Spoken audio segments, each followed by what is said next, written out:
সকাল থেকেই বৃষ্টি, এর মাঝেই আসতে থাকেন স্বজন শুভাকাঙ্ক্ষীরা।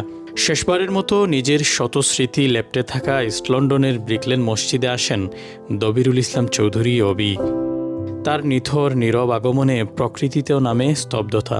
পূর্ব ঘোষণা অনুযায়ী জোহরের পরেই অনুষ্ঠিত হয় জানাজার নামাজ।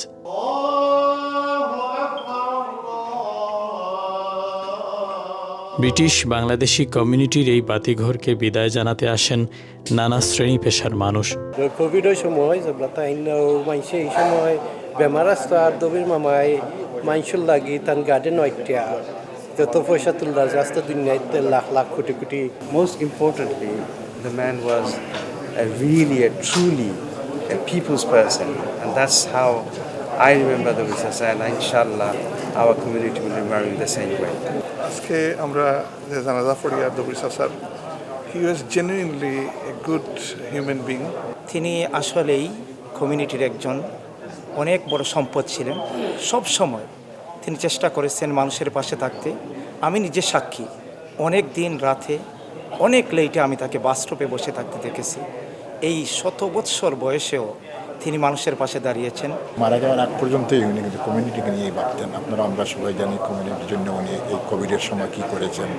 এগুলো আমরা সবাই দোয়া করে আল্লাহ যেন ওনাকে জান্নাতবাসী করে। আসলে আমরা খুব দুঃখিত আজকে। আমরা সবাই প্রিয়, যারা আমরা এক নামে দবির চাচা ডাক্তার। এই পবিত্র মসজিদে, ব্রিকলেন মসজিদে আমরা 2 বছর আগে কিং চার্লসের লগে আমরা পরিচয় করে দিয়েছিলাম দবির চাচারে, কারণ হি ওয়াজ এ ইন্সপিরেশন টু আওয়ার কমিউনিটি। আজ ওই সমান মসজিদে আমরা ফাইনাল বিদায় আমার দবির চাচা।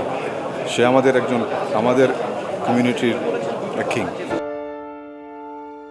সুনামগঞ্জের দিরাইয়ে 1920 সালে জন্ম নেয়া কবি দবিরুল ইসলাম চৌধুরীকে করোনাকালীন সময়ে নতুন করে আবিষ্কার করে চ্যানেল এস।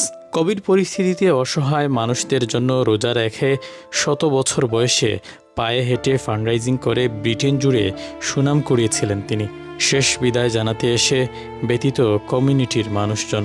আমরা সবাই রিফ্লেক্ট করার দরকার যে আমরাও একদিন আইব, 100 বছর হোক আর 107 বছর হোক আর 5 বছর হোক। আল্লাহ কইছেন তোমরা আগে অনেক আইয়া গেছো, তোমরা পরে অনেক আইবা, সবও আমার কাছে তোমরা ফেরত আইতে হইবা।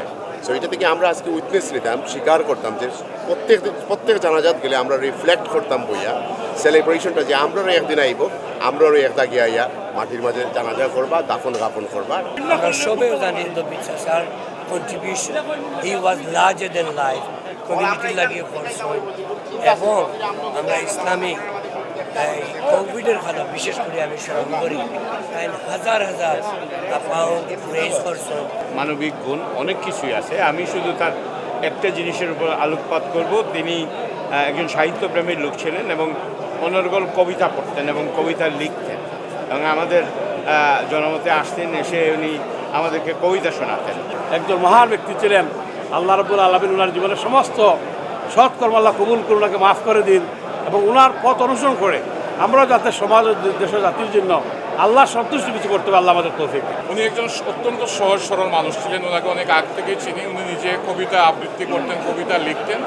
সর্বশেষ উনি যে কাজটি করেছেন আমাদের এই মহামারী কোভিডের সময়, উনি ফান্ড রেজিং করেছেন রমজান মাসে হেঁটে হেঁটে, এবং ওনার এই কাজগুলো আমাদের জন্য অনুসরণীয় হয়ে থাকবে। দবির চাচা was a legend to our community.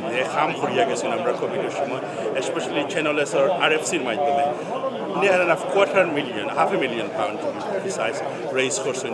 Majority NHS help করছে কোভিড, হাজার মানুষের স্পেশালি আমরা কমিউনিটিতে হিউজ হেল্প হয়েছে।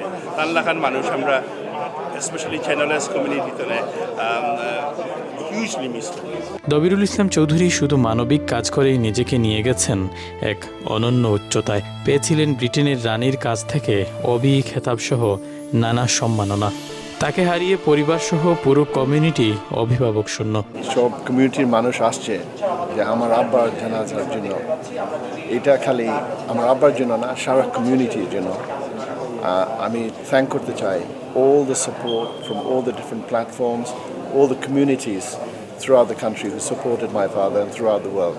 And this is really a legacy that will live on. Thank you very much. কবি দবিরুল ইসলাম চৌধুরী উচ্চশিক্ষা নিতে যুক্তরাজ্যে এসেছিলেন 1957 সালে। 100 বছরেও দ্বিধাহীন চলার গতি বয়সের কাছে একটুও হার মানেনি। 106 বছর বয়সে রয়্যাল লন্ডন হাসপাতালে তিনি চিকিৎসাধীন অবস্থায় মৃত্যুবরণ করেন। Shariful Islam Chowdhury, channel S, London.